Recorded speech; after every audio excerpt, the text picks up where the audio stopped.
Hi, in a little bit over 2 weeks, Honkai Star Rail will release version 2.1. As with every new version, we are getting 4 new banners. In the first phase, we are getting the long anticipated Acheron with the long awaited rerun of FuXuan, and in the second phase, we are getting the mysterious Aventurine with a rerun of his partner in the IPC, Topaz. With the free pulls that we are inevitably gonna get in 2.1, as it is the anniversary, which 5 stars should you pull for your account? Before we start, I'll be giving away a supply pass, /Rocket Moon, /Crystal Card to my subscribers at 4K subs, so make sure you subscribe to enter.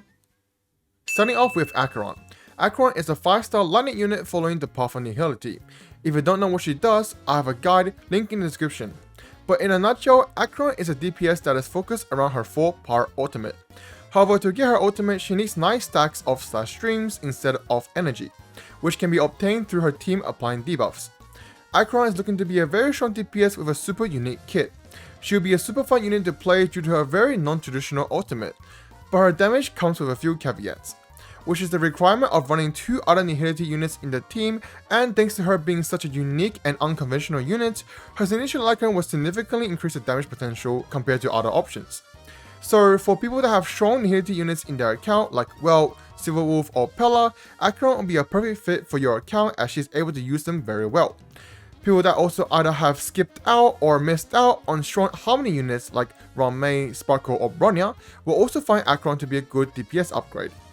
And while although she ignores enemy weakness type, those looking for a lightning DPS, like if you skipped out on Jingyuan, will also enjoy Acron too.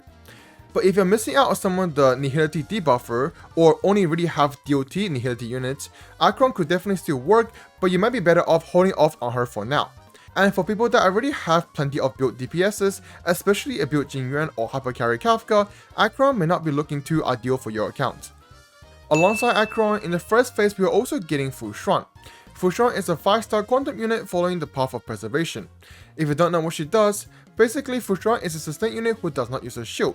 Instead, she redirects damage taken by another ally onto herself that works alongside her talent's damage reduction. FuXuan is a very strong sustain unit and arguably the strongest or the most useful character in this game, as some might say. She really does not have many down points except maybe being kinda hard to build optimally, due to the stats that she requires is more than just what main stats alone can achieve. But nevertheless, there is no denying how strong she is as a sustain unit. So for people that are missing strong sustain units, like if you missed out on Locha or Huohua, FuXuan will be a perfect upgrade for your account as she will no doubt outperform any other sustain units. People that are struggling with the Simulated Universe expansions will also enjoy FuXuan as her damage redirection and mitigation is just the perfect fit for content that is straight up one-shotting you. Since Locha or Huohua can't heal teammates that are dead, but FuXuan can outright prevent them from dying. And also for people looking to upgrade their quantum teams, whether it be mono quantum or quantum pairings like Silverwolf FuXuan or Sparkle FuXuan, will no doubt really like the addition of FuXuan to their account. And honestly, there really isn't any big or glaring reason not to pull for FuXuan other than if you don't like her or prefer someone else. As even if you already have Locha and Huohua, or maybe even Jeopard, FuXuan will still have plenty of usage due to how her kit innately works and having the quantum element. Next up, we have the second phase, starting with Aventurine. Aventurine is a 5-star imaginary unit following the path of preservation. If you don't know what he does, Aventurine is a follow-up attack sub-DPS sustain unit. His whole kit works in conjunction to provide shielding to all allies while also dishing out follow-up attacks depending on the amount of times shielded allies either get hit or launches out follow-up attacks themselves. Aventurine will no doubt be a very strong shielder, but the added benefit of also doing damage occasionally is also very big. And you could choose to opt into a more DPS build if you don't need much sustain, or opt into a safer, more defensive focused build for bigger shields. So just like FuXuan, for people looking for sustain units, Aventurine will fit that requirement easily, as he has a shield almost as big as Jeopard while also possibly having a higher uptime. In addition, he also has his sub-DPS capabilities, which for people that is already clearing fast or comfortably enough to the point where they don't really need a sustain unit, Aventurine could be built more DPS and have a smaller shield just enough to prevent any unfortunate circumstances, which these high investment players will definitely enjoy. Aventurine also really likes follow-up attacks, so for those Jingyuan Topaz Himiko enjoyers, you'll be happy with him. But for those that do not have follow-up attackers, well, I wouldn't go as far as to say that you should definitely skip him, as he still has a very big shield and is still a really good sustain unit, there is definitely much less value. and unfortunately, his sustaining capabilities is still inferior to the best like FuXuan, while also in addition to being an imaginary unit, as we already have an imaginary sustain unit called Locha. So people with FuXuan or and Locha may also look to skip him.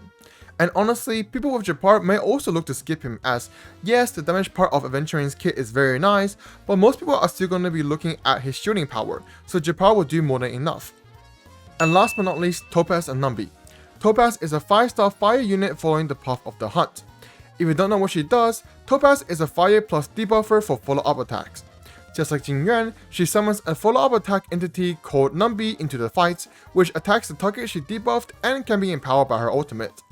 Topaz is definitely one of the more niche characters in this game, and just like Aventurine, she also does have multiple roles, in this case a DPS and a debuffer. But her two roles are much less universal, so unless you can make use of both, which is her specific debuff and her single target damage, you might be better looking elsewhere.